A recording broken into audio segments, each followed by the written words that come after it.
شروع اللہ کا نام لے کر جو بڑا مہربان نہایت رحم والا ہے۔ اے پیغمبر صلی اللہ علیہ وآلہ وسلم، مسلمانوں سے کہہ دو کہ جب اپنی بیویوں کو طلاق دینے لگو تو ان کی عدت کو پیش نظر رکھ کر طلاق دو اور عدت کا شمار رکھو، اور اللہ سے جو تمہارا پروردگار ہے ڈرو۔ نہ تو تم ہی ان کو ایام عدت میں ان کے گھروں سے نکالو اور نہ وہ خود ہی نکلیں، ہاں اگر وہ کھلی بے حیائی کریں تو اور بات ہے،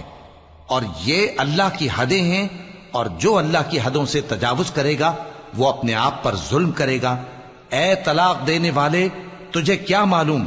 شاید اللہ اس کے بعد رجعت کی کوئی سبیل پیدا کر دے۔ پھر جب وہ اپنی میعاد یعنی عدت ختم ہونے کے قریب پہنچ جائیں تو یا تو ان کو اچھی طرح سے زوجیت میں رہنے دو یا اچھی طرح سے علیحدہ کر دو، اور اپنے میں سے 2 منصف مردوں کو گواہ کر لو، اور اے گواہو اللہ کے لیے درست گواہی دینا۔ ان باتوں سے اس شخص کو نصیحت کی جاتی ہے جو اللہ پر اور روز آخرت پر ایمان رکھتا ہے، اور جو کوئی اللہ سے ڈرے گا وہ اس کے لیے رنج و غم سے نجات کی صورت پیدا کر دے گا، اور اس کو ایسی جگہ سے رزق دے گا جہاں سے اس کو وہم و گمان بھی نہ ہو، اور جو اللہ پر بھروسہ رکھے گا تو وہ اس کے لیے کافی ہوگا۔ اللہ اپنے کام کو جو وہ کرنا چاہتا ہے پورا کر دیتا ہے۔ اللہ نے ہر چیز کا اندازہ مقرر کر رکھا ہے۔ اور تمہاری طلاق والی بیویاں جو حیض سے نا امید ہو چکی ہوں، اگر تم کو ان کی عدت کے بارے میں شبہ ہو تو ان کی عدت 3 مہینے ہے، اور جن کو ابھی حیض نہیں آنے لگا ان کی عدت بھی یہی ہے۔ اور حمل والی عورتوں کی عدت وضع حمل یعنی بچہ جننے تک ہے،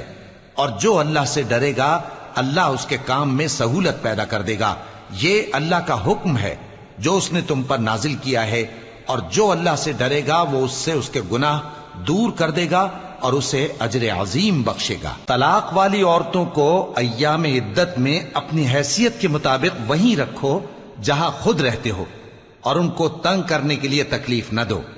اور اگر وہ حمل سے ہوں تو بچہ پیدا ہونے تک ان کا خرچ دیتے رہو۔ پھر اگر وہ بچے کو تمہارے کہنے سے دودھ پلائیں تو ان کو ان کی اجرت دے دو، اور بچے کے بارے میں پسندیدہ طریق سے موافقت رکھو، اور اگر باہم ضد اور نا اتفاقی کرو گے تو بچے کو اس کے باپ کے کہنے سے کوئی اور عورت دودھ پلائے گی۔ صاحب وسعت کو اپنی وسعت کے مطابق خرچ کرنا چاہیے، اور جس کے رزق میں تنگی ہو جتنا اللہ نے اس کو دیا ہے وہ اس کے موافق خرچ کرے۔ اللہ کسی کو زیر بار نہیں کرتا مگر اسی کے لحاظ سے جتنا اس کو دیا ہے، اور اللہ ان قریب تنگی کے بعد آسانی کر دے گا۔ اور بہت سی بستیوں کے رہنے والوں نے اپنے پروردگار اور اس کے پیغمبروں کے احکام سے سرکشی کی تو ہم نے ان کو سخت حساب میں پکڑ لیا، اور ان پر ایسا عذاب نازل کیا جو نہ دیکھا تھا نہ سنا، سو انہوں نے اپنے کاموں کی سزا کا مزہ چکھ لیا، اور ان کا انجام نقصان ہی تو تھا۔ اللہ نے ان کے لیے سخت عذاب تیار کر رکھا ہے، تو اے عقل والو جو ایمان لائے ہو اللہ سے ڈرو۔ اللہ نے تمہارے پاس نصیحت بھیج دی ہے، یعنی ایسے پیغمبر جو تمہارے سامنے